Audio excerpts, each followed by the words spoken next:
Hello students, welcome to brilliant study classes. आज हम हिंदी कक्षा 12 यानी कि साहित्य हिंदी के 30 इंपॉर्टेंट बहुकल्पीय प्रश्न पढ़ेंगे। ये प्रश्न काफ़ी बार आपके एग्जाम में आए हुए हैं। आपके एग्जाम में 10 नंबर के बहुकल्पीय प्रश्न आएंगे। तो यहाँ पर हम 30 मोस्ट इंपॉर्टेंट बहुकल्पीय प्रश्न पढ़ेंगे। ये साहित्य हिंदी कक्षा 12 के लिए है, ठीक है। तो चलिए स्टार्ट करते हैं।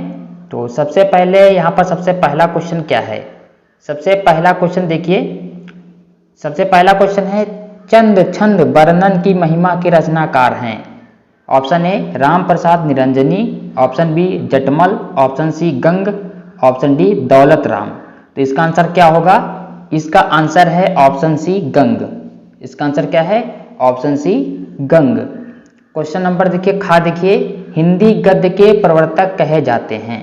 भारतेंदु हरिश्चंद्र, प्रताप नारायण मिश्र, महावीर प्रसाद द्विवेदी, देवकी नंदन खत्री। ठीक है, तो इसका आंसर क्या होगा? जल्दी से कमेंट कीजिए।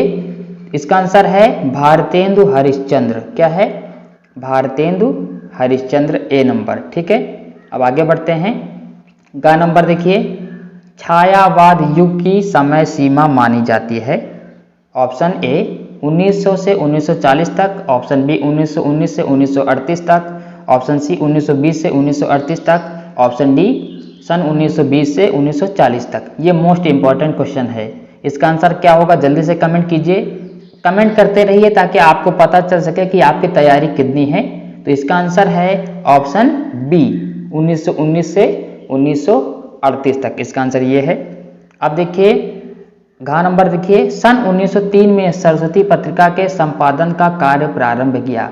किसने किया था? हजारी प्रसाद द्विवेदी, प्रताप नारायण मिश्र, महावीर प्रसाद द्विवेदी, भारतेंदु हरिश्चंद्र। तो इसका आंसर क्या होगा?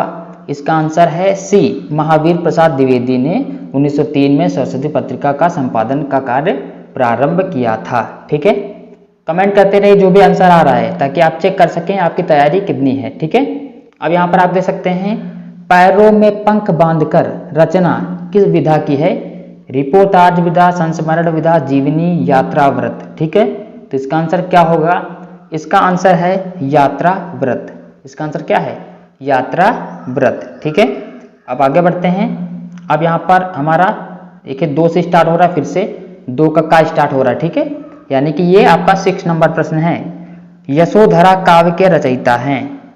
यशोधरा काव्य के रचयिता हैं जयशंकर प्रसाद, मैथिली शरण गुप्त, रामनरेश त्रिपाठी, सुमित्रा नंदन पंत। तो इसका आंसर क्या होगा? मैथिली शरण गुप्त। ठीक है, ये बी वाला। और छायावाद काल से संबंधित नहीं है। ऑप्शन ए सुमित्रा नंदन पंत, महादेवी वर्मा, सूर्यकांत त्रिपाठी निराला, गिरधर शर्मा नवरत्न। ठीक है, इसका आंसर क्या होगा? जल्दी से कमेंट कीजिए। इसका आंसर है आपका डी, गिरधर शर्मा नवरत्न। ठीक है, आगे बढ़ते हैं। अब हमारा है गा नंबर, हरी घास क्षण भर के रचनाकार। हरी घास पर क्षण भर के रचनाकार हैं। ठीक है, इसका आंसर क्या है? जल्दी से कमेंट कीजिए जो भी आ रहा है आपको। जो क्वेश्चन का आंसर आ रहा है आप यहाँ पर कमेंट करते रहिए। ठीक है, तो इसका आंसर क्या है? सच्चिदानंद हीरानंद वात्स्यन अज्ञेय, सी नंबर। तीसरा सप्तक का प्रकाशन वर्ष, ये देखिए घा नंबर, तीसरा सप्तक का प्रकाशन वर्ष, ये बहुत ही इंपॉर्टेंट क्वेश्चन है। तीसरा सप्तक का प्रकाशन वर्ष क्या है? देखिए पहले मैं समझा देता हूँ। प्रथम सप्तक, फिर द्वितीय सप्तक, फिर तीसरा सप्तक, इनमें से कोई भी पूछ लेता है, ये मोस्ट इंपॉर्टेंट है। प्रथम सप्तक आपका आया था 1943 में। कब आया था? 1943 में। इसमें आप 8 जोड़िए, 8 जोड़ेंगे तो आ जाएगा आपका 1951। तो ये हो जाएगा दूसरा सप्तक। ठीक है, उसके बाद फिर 8 जोड़िए, तो 51 में 8 जोड़ेंगे तो कितना हो जाएगा आपका? 1959। ध्यान रखिए, सबसे पहले 1939 में आपका आया था प्रथम सप्तक, उसके बाद इसमें 8 जोड़ेंगे तो आपका 1951 हो जाएगा दूसरा सप्तक। कभी कभी यहाँ पर दूसरा सप्तक पूछ लेता है, और उसमें फिर से 8 जोड़ेंगे तो हो जाएगा 1959, हो जाएगा तीसरा सप्तक। ठीक है, तो इसका आंसर क्या होगा? Option A. द्वितीय सप्तक पूछेगा तो 1951 बताइएगा। ठीक है, आगे बढ़ते हैं। हमारा क्वेश्चन क्या है? लोकायतन के रचयिता हैं हरिशंकर प्रसाई, सुमित्रा नंदन पंत, रामधारी सिंह दिनकर, गजानन माधव मुक्त बोध। तो इसका आंसर क्या होगा? इसका आंसर है सुमित्रा नंदन पंत। ठीक है, अब हम आगे बढ़ते हैं।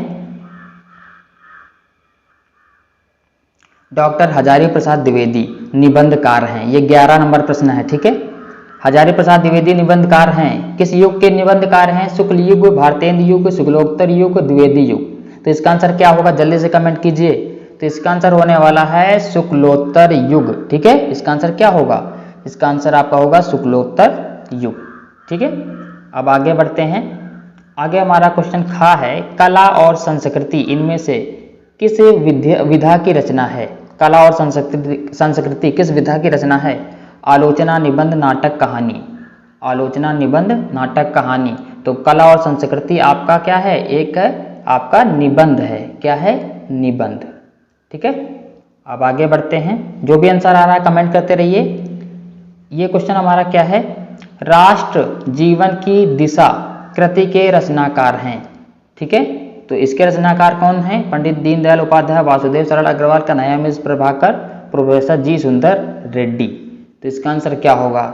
इसका आंसर है आपका पंडित दीनदयाल उपाध्याय, ठीक है। आगे बढ़ते हैं। आगे हमारा क्वेश्चन है, घ नंबर देखिए, माघ का कथन, ठीक है। ये कथन किसने लिखा है? छड़े छड़े वाला, ठीक है। तो इसको किसने लिखा है? ये किस चैप्टर से लिया गया है ये इसमें बताना है, यानी कि निबंध में उद्धृत है। किस निबंध में उद्धृत है इसको बताना है।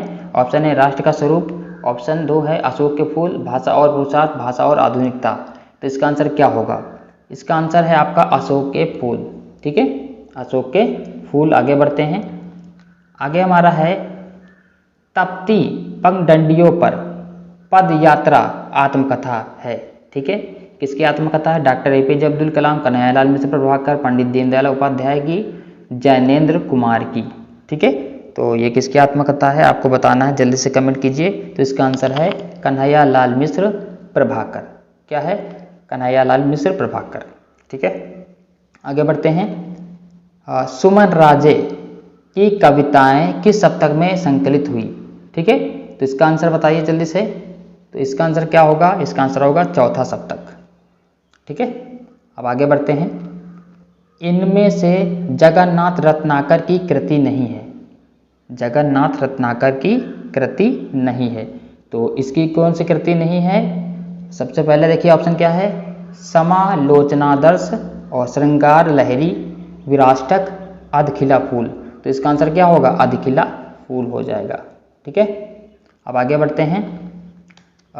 सुमित्रा नंदन पंत को साहित्य अकादमी पुरस्कार मिला था, किस रचना पर मिला था? मतलब वही चीज ना, सुमित्रा नंदन पंत को साहित्य अकादमी पुरस्कार, ध्यान रखना कभी कभी ज्ञानपीठ पुरस्कार भी पूछेगा, ठीक है। तो साहित्य अकादमी पुरस्कार कब मिला था, किस रचना पर मिला था?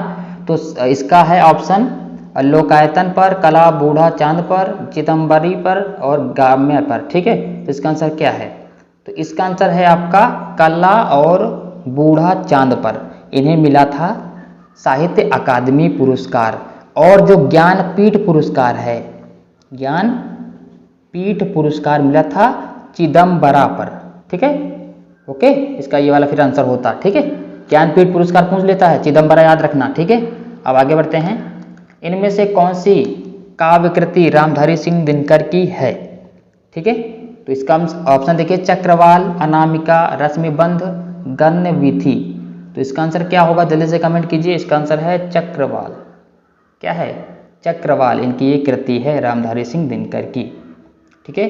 धर्म तथा ईश्वर के प्रति अनास्था आधुनिक काल के किस युग की प्रवृत्ति है? छायावाद युग, प्रगतिवादी, प्रयोगवादी, नवी कविता काल की। तो ये प्रगतिवाद युग की, ठीक है, इसका आंसर हो जाएगा। अब आगे बढ़ते हैं। क्वेश्चन नंबर ये आपका 21 है, 21 नंबर। शेखर एक जीवनी कृति के रचनाकार कौन है? शेखर एक जीवनी कृति के रचनाकार कौन है? तो अज्ञेय जी हैं, ठीक है। इसका आंसर मैं डायरेक्ट बता देता हूँ, क्या है? अज्ञेय जी हैं इसके रचनाकार, ठीक है। अधातो घुमक्कड़ जिज्ञासा के लेखक हैं। ऑप्शन ए मोहन राकेश, ऑप्शन 2 है अज्ञेय, फिर राहुल सातक्यान और यहाँ पर धर्मवीर भारती। तो इसका आंसर क्या होगा? कमेंट कीजिए। तो इसका आंसर है आपका राहुल सातक्यान, ठीक है, ये ऑप्शन 3, ठीक है। और आखिरी चट्टान के लेखक, आखिरी चट्टान के लेखक हैं कौन हैं? जल्दी से कमेंट कीजिए।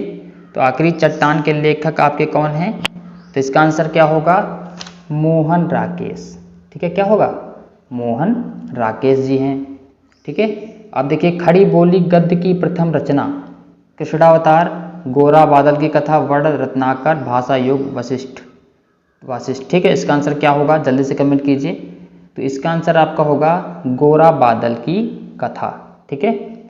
और ये देखिए राजा भोज का सपना के लेखक हैं शिव प्रसाद सितारे, हिंद किशोरी लाल गोस्वामी, इंसा अल्लाह खां और राधा चरण गोस्वामी। क्या होगा आंसर कमेंट कीजिए, इसका आंसर कमेंट कीजिए जल्दी से। तो इसका आंसर आपका होने वाला है आपका शिव प्रसाद सितारे, हिंद। ठीक है, यानी कि ऑप्शन नंबर 1 ये वाला। ठीक है, अब आगे बढ़ते हैं। आगे हमारा आता है बहुत ही इम्पॉर्टेंट क्वेश्चन। ठीक है, मोस्ट इम्पॉर्टेंट क्वेश्चन। क्या क्वेश्चन है?